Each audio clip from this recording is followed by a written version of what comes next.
Baadhi ya wazazi na walezi katika kata ya Nyanguku, halmashauri ya manispaa ya Geita mkoani Geita, wameshauriwa kuachana na tabia ya kubedha suala la elimu kwa watoto na badala yake kwenda kunywa pombe sambamba na kuwaozesha wanafunzi pasipo kuwajengea watoto wao misingi ya elimu. Hayo yameelezwa na naibu mstahiki meya wa manispaa ya Geita na diwani wa kata ya Nyanguku, Elias Ngole, wakati alipokuwa akigawa madaftari kwa wanafunzi wa kidato cha kwanza kwa wanafunzi wapatao 90, ambapo amewaasa wazazi na walezi kuweka nguvu kubwa katika kuwajengea wanafunzi misingi ya elimu na si kuwaozesha. Katika hatua nyingine, naibu mstahiki meya amesema wanajipanga kuhakikisha wanafanya msako wa kuwakamata na kuwachukulia hatua kali wazazi na walezi ambao wameshindwa kuwapeleka watoto wao mashuleni, kwani tayari serikali imekwisha kutoa utaratibu wa wanafunzi kuripoti mashuleni bila uniform. Lakini kwa nini nimewaita wazazi? Nimewaita wazazi tuwatoe watoto nyumbani waje wasome. Tuko nyuma sana. Mikoa yetu hii ni kati ya mikoa ambayo ilionekana sisi elimu tuliweka pembeni. Wanavyosema wenye viti wangu hapa na wataalamu wengine, kwenye hawa watoto hawa walioko hapa, tunataka tupate walimu, tupate madaktari, tupate mainjinia, tupate waandishi wa habari, tupate na wanasiasa wazuri. Mimi nitamshangaa kama kuna mzazi ameleta mtoto hapa siku ya kwanza, siku ya pili, halafu akapata daftari za diwani, halafu mtoto kesho akaenda shambani. Nitakushangaa sana. Na kwenye hili, kwa sababu natoka hapa, nina kikao cha kamati ya maendeleo ya kata. Moja ya ajenda tulizonazo kwenye kikao cha leo ni pamoja na mzazi. Shule imefunguliwa tarehe 13.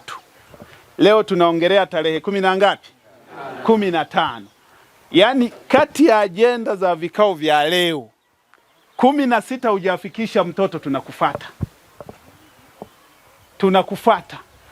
Kwa mkishaona sungusungu wangu wanazunguka kule, wala msipige simu wala msisumbu. Tunakufuata mtoto, umtoe nyumbani kwako aje shuleni.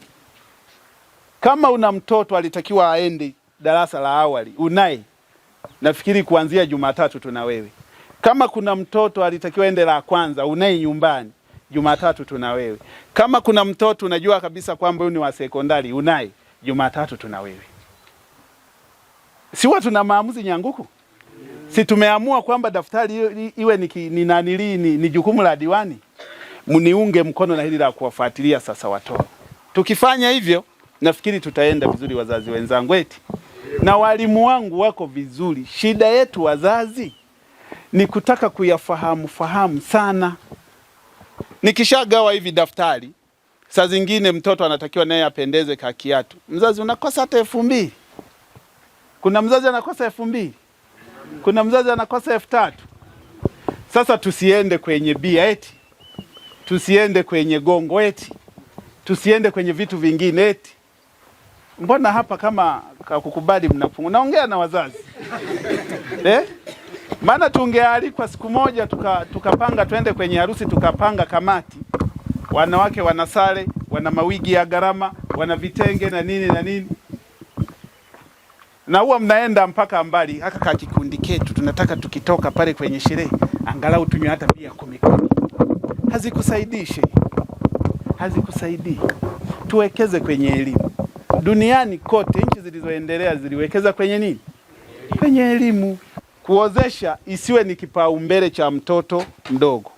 Kuozesha iwe ni kipaumbele, na saa zingine anayeoa au amejitambua na anayeolewa au amejitambua. Kwenye kilimo wamesema vile tutalima kwa elimu. Ana zamani Wasukuma wenzangu sisi tunakubaliana. Tulikuwa tunalima, mimi nyumbani tulikuwa tunalima eka 12 mpaka 15. Kwenye mavuno tumevuna labda majunia 5. Shule ya sekondari ya Nyanguku tumekwisha pokea wanafunzi wa kidato cha kwanza ambao wamekwisha ripoti ni wanafunzi 90. Kati ya wanafunzi waliopangwa wanafunzi 135. Shule ya sekondari ya Nyakato Geita tumeshapokea wanafunzi 39. Kati ya wanafunzi waliopangwa 69. Ni kweli ninashukuru sana jitihada zinazofanyika hasa za Mheshimiwa Diwani Elias Ngole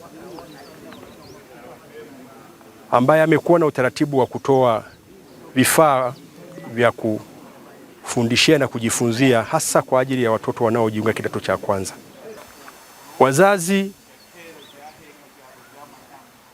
waungane na mheshimiwa au jitihada zilizofanywa na mheshimiwa diwani wa kata hii. Ni waombe walete watoto kwa ajili ya kujiunga na masomo ya kidato cha kwanza. Wanafunzi hawa wanapokuja mapema inawasaidia sana walimu kuhakikisha wanafundishwa kikamilifu. Na sasa hivi tumeshaanza English orientation course kwa wanafunzi wa kidato cha kwanza. Kwa hiyo wanapochelewesha wanasababisha walimu wasifundishe kwa utaratibu waliokwisha jipanga. Changamoto hii kwa maeneo ya huku kijijini ni kweli yawezekana mawazo hayo yakawepo miongoni mwa wazazi, lakini rai yangu kwa wazazi wa kata ya Nyanguku kwamba swala la mtoto anapoanza shule kidato cha kwanza, serikali inataka sharti akamilishe kidato cha 4, na ndio maana ya elimu msingi kwamba ni kidato cha kwanza mpaka kidato cha 4. Kwa hiyo kwa wazazi ambao yawezekana wakawa na tabia hii na mawazo haya, hayo ni mawazo potofu na ni imani potofu na ni ukatili kwa mtoto. Kwa hiyo mimi niombe tu kwamba wazazi wawahimize watoto kuja shule ili wapate kila ambacho serikali inahitaji. Na swala la kuwaozesha sio wakati wa kuozesha sasa. Sasa ni wakati wa kupata elimu ili mtoto wa kike, mtoto wa kiume ajikwamue katika maisha yake binafsi.